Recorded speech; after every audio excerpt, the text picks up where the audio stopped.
Thank you for that. Welcome, Richard. I'm glad to see it so popular with the audience here this morning.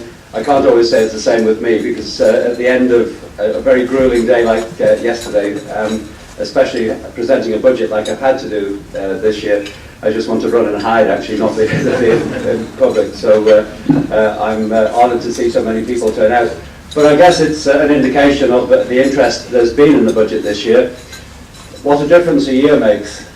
I remember standing here last year, and in many ways I think we were anticipating a very difficult budget last year, and the way things turned out, I was able to I think deliver a better and stronger budget than we were anticipating at one point, with very glowing predictions of where the year would take us. We had no anticipation, I think, at that time how things would have turned out over that 12 months and the position we find ourselves in today. Notwithstanding that, what I'd like to do, as well as go into some of the detail in the budget, is really just fill in the background to the budget, what's coloured our thinking in many respects in putting this budget together, and how we see the way forward. Most of the technical detail of the budget you will already have, so I won't go through all of that again, other than just touch on the highlights. And I think the other thing you need to be aware of is we are actually talking about two distinct issues here in a way at the moment. One is the problems which we currently face now to fill the shortfall in government revenues and the downturn in government revenues, and the general economy itself.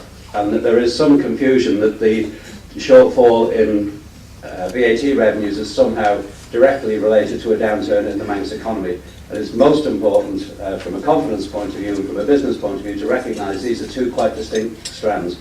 And whilst we have difficulty with the VAT revenues, the economy is still growing strongly, and it's most important we remember that. So the background really, obviously starting first of all with the international issues, those pressures have continued on the island over this last 12 months. We've had a continuation of discussions and negotiations internationally with tax information exchange agreements. We've been working very closely with the OECD. We had the high spot, I suppose, on April the 2nd, when the OECD met with the G20 in London at the beginning of April.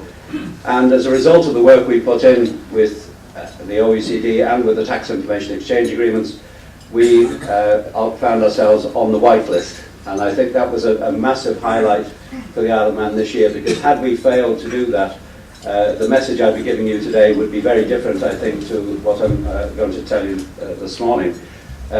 It set us very much apart from many of the other smaller jurisdictions, and though it wasn't necessarily universally recognised, the Isle of Man was one of the few jurisdictions which didn't get religion 1 week before the G20 meeting and suddenly scrambled to sign tax information exchange agreements. It's been very much part of our long-term strategy, and I think in spite of some of the criticism I've had at times for pursuing this course, it's put the Isle of Man in an extremely strong position to defend our reputation against international attack and international criticism. So that, in the international context, was a very strong plus for the Isle of Man. Thanks to our friends in Westminster, we had to also confront the foot review of the last 12 months, or last few months. That, again, when it started off, could have been a great negative for the Isle of Man. There was some real concerns about what the motivation behind that was, whether in fact it was simply a hatchet job on the Crown dependencies to satisfy the Treasury agenda. I've met Mr. Foot on a couple of occasions. The government officers met his team on a number of occasions as well. And at the end of it, the Isle of Man, far from being criticised, was completely vindicated, I think, in the position it's taken on its positive relationship with the City of London and the benign relationship there is with the UK generally. It's interesting, though, that the day that the Foot Review was released, I actually met Alistair Darling. I was in Downing Street at the time when the report was released. The day before, there was a hype in the paper about this report coming out.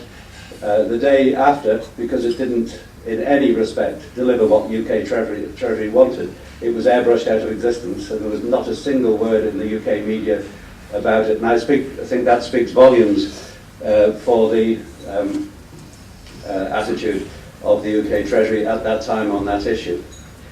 We also had the IMF review report which came out, and in a general sense, once again, that gave the Isle of Man a glowing recommendation on the quality of its regulation and general oversight. So those issues internationally were very, very important for the Isle of Man, very, very important in terms of our ability to develop the economic policy, and very important to you guys as part of the business community, because without those positive endorsements, we really would be struggling to maintain the island's position internationally. Alongside that, of course, we've had the continuing downturn in the world economy. That clearly has hit the island to a certain extent, but nowhere near the level that we might have expected. But it has obviously had a detrimental effect on the UK economy, and that is much closer to home, and that has had some impact on us, not just from a business point of view, of course, but the downturn in consumer spending in the UK has badly hit the VAT revenues and the pool that we share with the UK itself. So that has had a direct bearing on the budget that I put forward yesterday, and a very strong downward pressure on it. And then, of course, we have had to take into account the situation locally. And as I said at the start, we must not confuse the shortfall and problems with government revenue with the local economy. The local economy this year will grow by about 2.5%. The Isle of Man will not go in recession. And we are expecting next year, this is 10-11, growth to increase to 4.5% on all our projections. And certainly the projections that have been given to me so far would indicate that could be a conservative estimate. So I think you all deserve a round of applause for the work you put in, because the fact we've avoided recession is down very much to you guys, the innovation of the business community, the hard work that you've put in, and the success of your individual businesses. So congratulations on that. So in that sense, it's left us, the economy anyway, in a strong position. Unemployment, though it went up in January, is still only 2.4%.